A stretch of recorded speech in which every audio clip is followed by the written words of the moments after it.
चलो जो जीडीपी में रह गया था ना, अब वो करते हैं।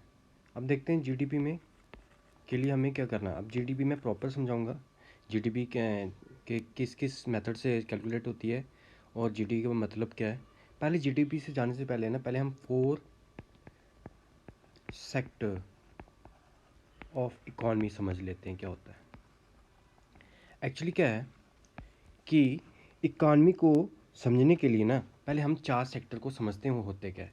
देखो, एक होता है गवर्नमेंट सेक्टर। गवर्नमेंट सेक्टर मतलब जिस पे कंट्रोल किसका हो, गवर्नमेंट का हो। जैसे कि आप समझ लो एलआईसी वगैरह हो गया, ठीक है, पुलिस हो गई, पार्लियामेंट हो गई, लेजिस्लेचर, मिनिस्टर है, ये सब किसके अंडर आता है, गवर्नमेंट सेक्टर। पीएसयू हो गया, ठीक है ना, ये सर्विसेज जो गवर्नमेंट देती हैं, पुलिस सर्विस वगैरह, ये सब क्या है, गवर्नमेंट सेक्टर। अब देखते हैं अगला सेक्टर, प्राइवेट सेक्टर। तो प्राइवेट सेक्टर में कौन कौन से आगे, वो सभी सेक्टर जो कौन ऑन करे, एक एंटरप्रेन्योर ऑन करे, यानी जो इंडिविजुअल का कंट्रोल हो, तो उसको क्या बोलेंगे हम, प्राइवेट सेक्टर। ठीक है, इंडिविजुअल कंट्रोल हो तो उसको बोलेंगे हम प्राइवेट सेक्टर। एक हो गया गवर्नमेंट सेक्टर, एक हो गया प्राइवेट सेक्टर। अब तीसरा सेक्टर हम मान लेते हैं house hold sector. House hold, ठीक है, सेक्टर। हाउस होल्ड सेक्टर मतलब हम किसे हाउस कहेंगे, देखिए, हम उसे हाउस कहेंगे जो बंदे साथ में रहते हों, जिनका एक ही किचन हो। देखो, एक मिनट, थोड़ा सा बता देते हैं उसके बारे में भी। ये है, ठीक है, A group of individuals which live together and take food from the common kitchen is known as household sector।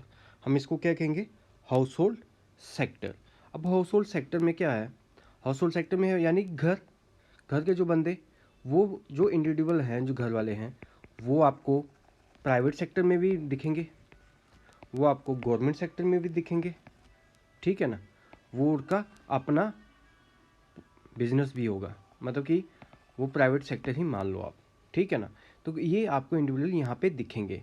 इसके बाद एक और सेक्टर है जिसको बोलते हैं हम एक्सटर्नल सेक्टर, यानी कि जो हमें गुड्स एंड वैल्यू, जो हमें बाहर से लानी पड़ती हैं, जो हमारे यहाँ नहीं मिलती हैं, उसको बोलेंगे हम एक्सटर्नल सेक्टर। जहाँ से हम जो इंपोर्ट करते हैं वो हो गया एक्सटर्नल सेक्टर। चलिए अब जीडीपी देखते हैं। जीडीपी क्या है, ग्रॉस डोमेस्टिक प्रोडक्शन,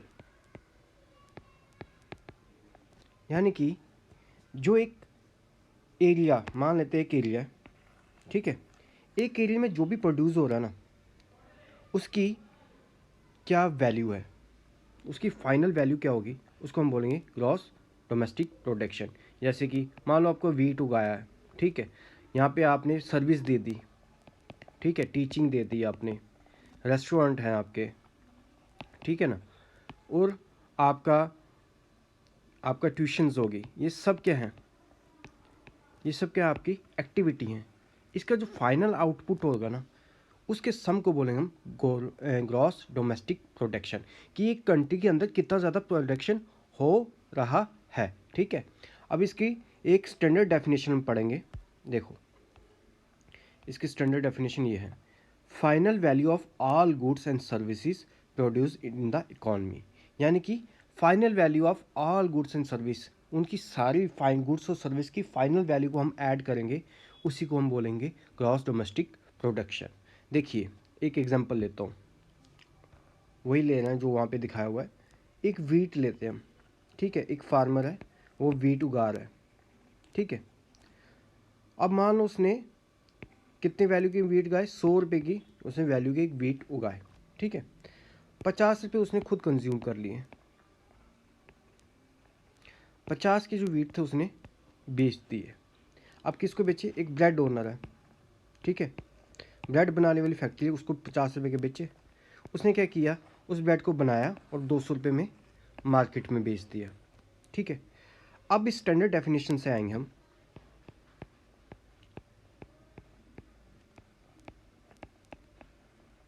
तो क्या मतलब है, final value of all goods and services.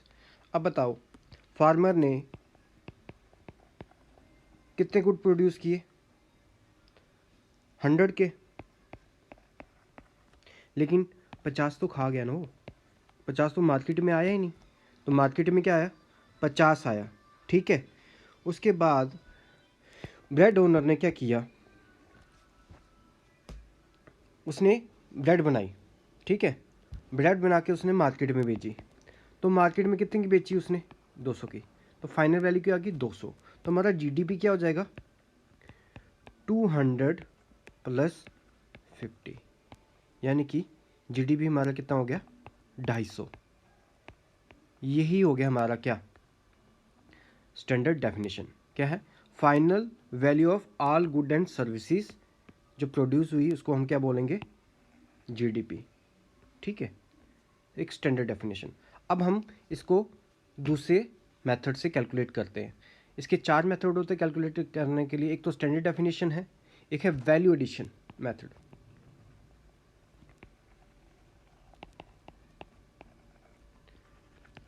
हम वैल्यू एडिशन मेथड में क्या कर रहे हैं कि हम देखेंगे कितनी हमने वैल्यू ऐड की है। ठीक है, हमने कितनी वैल्यू ऐड की है एक प्रोडक्ट को बनाने में। देखो वैल्यू एडिशन मेथड में क्या है, हम यहाँ पे सभी वैल्यूज़ को ऐड करते हैं, वो सर्विसेज को जिसने वैल्यू ऐड की है एक प्रोडक्ट के अंदर। ठीक है, उसके हर एक स्टेज में करते हैं। अब देखो अभी हमने फार्मर की एग्जांपल ली थी। फार्मर ने क्या किया?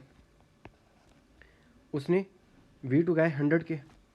ठीक है, उसने ब्रेड ओनर ने क्या किया था?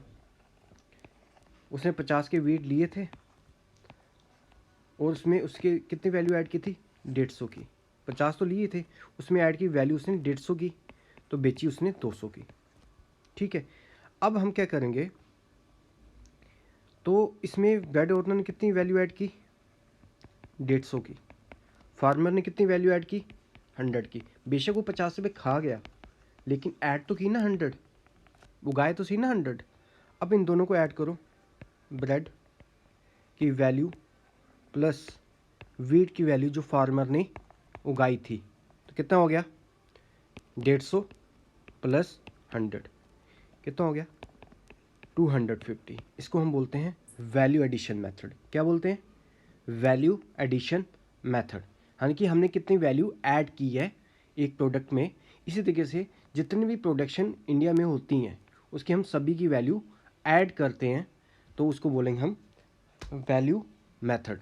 अब तीसरा मेथड है एक्सपेंडिचर मेथड। देखिए मैंने पहले भी एक्सपेंडिचर मेथड पिछली वीडियो में बताया है। अगर आपको मतलब कि आपको ऑब्जेक्टिव भी देखने इसके ऊपर, आप प्लीज़ वो वाली वीडियो देखो। ठीक है, एक्सपेंडिचर मेथड में क्या है कि हम देखते हैं एक्सपेंडिचर काउंट करते हैं किसका? अभी मैंने पीछे 4 सेक्टर बताया था ना, 4 सेक्टर ऑफ इकॉनमी क्या क्या थे? एक थे हाउस होल्ड, एक कौन था? गवर्नमेंट सेक्टर, एक था प्राइवेट सेक्टर, एक था कौन सा? आपका एक्सटर्नल सेक्टर। अब क्या करेंगे एक्सपेंडिचर मेथड में?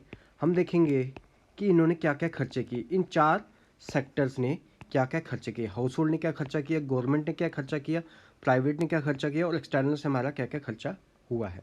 हाउस होल्ड मेनली क्या करता है? कंज्यूम ही करता है भाई। वो कभी आपने देखा वो कैपिटल बनाता हुआ? कैपिटल क्या होता है? आप बताइए कैपिटल क्या होता है? कैपिटल एक ऐसा थिंग है आपका कि जो हम जिसको इनपुट करें, जो इनपुट में यूटिलाइज ना हो बट आउटपुट वो दे, जिसको हम मार्केट में जिसकी वैल्यू हम जिसको बेच सकें, उसको बोलते हैं हम कैपिटल। जैसे कि बिल्डिंग कहोगे आप, घर की बिल्डिंग नहीं कह रहा मैं आपको कह रहा हूँ कि जैसे आपने एक फैक्ट्री बनाई, उस फैक्ट्री में आपने मशीनें लगाई हैं, ये आपकी कैपिटल है। ये खुद तो कंज्यूम नहीं हो रही, लेकिन ये प्रोडक्ट तो दे रही हैं बाहर जो मार्केट में बिक सके। मार्केट आपका मतलब ये नहीं सिर्फ बाज़ार, मार्केट का मतलब बहुत कुछ होता है। मार्केट का मतलब आपका स्टॉक मार्केट भी है। अब मार्केट का मतलब आप जो ऑनलाइन मैं अभी जो सेल कर रहा हूँ, ये भी एक तो यूट्यूब एक मार्केट ही है ना। तो ये जहाँ पे आप चीज़ सेल कर सके वो मार्केट होती है। ये ज़रूरी नहीं है कि बाज़ार में ही जाके सेल होती है, ठीक है। तो कैपिटल समझ आ गया आपको। तो हाउस होल्ड ज़्यादा क्या करता है, कंजप्शन करता है। गवर्नमेंट क्या करती है, कंजप्शन और कैपिटल भी में दोनों खर्चा करती है वो। और प्राइवेट किस में खर्चा करता है, सिर्फ कैपिटल में ज़्यादातर करता है, कंजप्शन में बहुत कम होता है। तो एक्सटर्नल हमारा इंपोर्ट ही होता है, हमारा कैपिटल भी हो सकता है, वो कंजप्शन भी हो सकता है, ठीक है। मेनली गवर्नमेंट हमारा हाउस होल्ड कंजप्शन होता है, गवर्नमेंट कंजप्शन में कैपिटल होता है, प्राइवेट कैपिटल और कंजप्शन कम होता है, ठीक है ना। और एक्सटर्नल से हम दोनों चीज़ कर सकते हैं। अब देखो ये हो गया। तो अब क्या किया हमने, house hold plus private plus government plus external, तीनों को सम कर दिया, ठीक है। ये जो हम, इसको मैं थोड़ा सा एडिट करूँ, देखो ये जो है ना, ये वाला, ये हमारा अंदर का है, ठीक है। ये सिर्फ क्या हुआ, हमारा एक्सपोर्ट है अभी, ये जो हमने एक्सपोर्ट किया ये सिर्फ एक्सपोर्ट है अभी, ठीक है। अभी देखना, ये जो हमने कंज्यूम किया ना, ये सिर्फ घर में जो हमने अपनी कंट्री की बाउंड्री में बनना था ना, उसी को लिया हमने। ये जो हमने इन्वेस्टमेंट की है ना, वो अपनी कंट्री के अंदर ही देखी है हमने, ठीक है ना। जो इन्वेस्टमेंट मटेरियल्स हमने कंट्री के अंदर से मंगवाया है, ठीक है ना। वो जो गवर्नमेंट है ना, गवर्नमेंट के जो खर्चा किया हम कंट्री के अंदर ही देख रहे हैं, ठीक है। इंडस्ट्री ने जो इन्वेस्टमेंट की होगी वो सिर्फ हम अंदर ही देख रहे हैं। अब क्या करेंगे हम, कुछ तो इंपोर्ट भी किया होगा, हम इंपोर्ट प्लस भी करेंगे माइनस भी करेंगे, प्लस भी करेंगे माइनस भी करेंगे, प्लस भी करेंगे माइनस भी करेंगे। अब ये दोनों जो इंपोर्ट और ये जो हमने इंपोर्ट किया था, वो जो हमने घर वाला किया कंजप्शन, उसको हमने क्या कर दिया, सम कर दिया, ठीक है। और ये हो गया, एक्सपोर्ट को हमने साइड में रख लिया, देखो एक्सपोर्ट को हमने साइड में रखा है। फिर ये दोनों को हमने सम किया, ये आ गया। फिर इन दोनों को हमने सम किया, ये आ गया। और जो ये माइनस माइनस वाले हैं ना, हमने एक साइड रख लिए, ये माइनस वाला एक साइड रख लिया, ये एक्सपोर्ट रखा हमने। अब क्या किया, इन सबको, क्या इंपोर्ट है ना सब, ये सारा हमने सबको क्या कर दिया, ऐड कर दिया, और हमने एम लिख दिया, यानी इंपोर्ट। एक्सपोर्ट माइनस इंपोर्ट, समझ गए आप समझे कि हमने क्या किया, कि जो प्राइवेट की जो कैपिटल थी, जो सिर्फ हमें क्या कर रही थी, इन्वेस्टमेंट ला रही थी, गवर्नमेंट की जो कंजप्शन थी, गवर्नमेंट ये है सिर्फ इन्वेस्टमेंट, हाउस होल्ड से कंजप्शन गवर्नमेंट दोनों करती है। तो अब भी हमने जी से लिखा हुआ है, ठीक है ना। तो अब क्या हुआ कि हमने, आपको ये समझ आया कि जो एम है माइनस, हमने माइनस एम कहाँ से लाया था, वो यहीं से लाया था। हम जो बाहर से कंजप्शन, जो मटेरियल जो हम बाहर से इंपोर्ट कर रहे हैं, और जो हम इन्वेस्टमेंट का मटेरियल बाहर से इम्पोर्ट कर रहे हैं, गवर्नमेंट भी जैसे बाहर से मटेरियल लाती है, जैसे राफेल जेट है ना, तो वो बाहर से इंपोर्ट करती है, वो हम क्या करेंगे, सबको सम करेंगे। वो इंपोर्ट तो किया, लेकिन हमने एक्सपोर्ट किया, लेकिन हम देखते हैं नेट एक्सपोर्ट, हम क्या करते हैं, नेट एक्सपोर्ट देखते हैं, उसके चक्कर में हम क्या करते हैं, इंपोर्ट को माइनस कर देते हैं। तो हमारा जो निकलता है वो होता है नेट एक्सपोर्ट। ये हो गया एक्सपेंडिचर मेथड, ठीक है। अब हमारा कौन सा मेथड बच गया, एक्सपेंडिचर, वैल्यू एडिशन मेथड हो गया, स्टैंडर्ड हो गया।